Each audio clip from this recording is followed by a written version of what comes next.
Hello, and welcome to Learn and Grow English podcast. In today's episode, I want to share with you a story, a simple story, about a paper boat. But this little boat carries a big message, a message about confidence, fear, and learning to let go.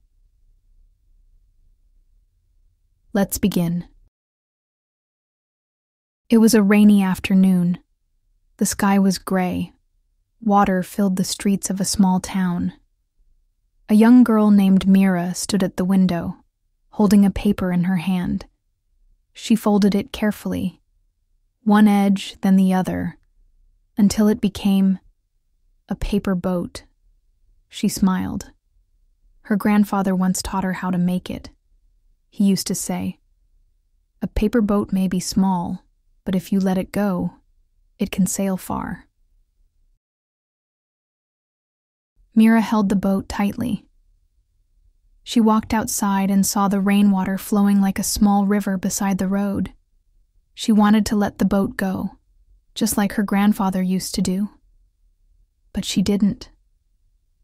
She looked at the boat and thought, what if it sinks? What if it gets lost? What if it's not strong enough? So, she sat down and just watched the water pass, holding the boat in her hand, doing nothing. An old woman walked by. She saw Mira holding the paper boat. She smiled and said, "Why don't you let it sail?" Mira replied, "I'm scared. It might fall apart." The woman nodded and said, "Yes, it might, but it also might float beautifully, and you'll never know if you don't let go." Then she walked away. Mira looked down at her hands, and for the first time she asked herself, what's the point of making something if I'm too afraid to use it?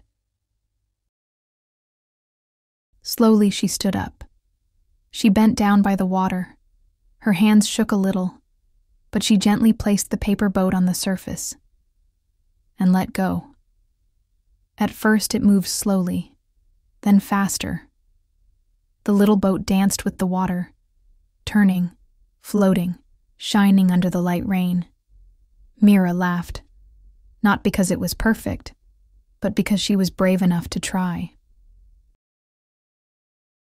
As she watched the boat float away, she realized something. The paper boat wasn't just a toy. It was her fear, her doubt, her ideas, her dreams. Letting it go didn't mean losing it. It meant trusting herself. It meant giving her ideas a chance to grow. That day, Mira didn't just float a paper boat. She floated her confidence. Many of us are like Mira. We hold on to things, dreams we don't follow, words we don't speak, talents we don't share, because we're afraid of failure, of judgment, of the unknown. But sometimes, you just have to let go, try, speak, create, start, and let life show you where your boat can go. What did the paper boat represent in Mira's story? Was it just a toy or something more? Share your thoughts in the comments. Have you ever been afraid to try something new, like Mira? What helped you let go and take that step? Tell us your experience. Thank you for listening to this story. Remember, confidence doesn't come before action. It comes after you try. So fold your paper boat, your dream, your goal, your idea, and give it a chance. You don't have to be perfect, you just have to be brave. And before you go, don't forget to subscribe to this podcast. Every episode is here to help you grow, in English and in life, one story at a time.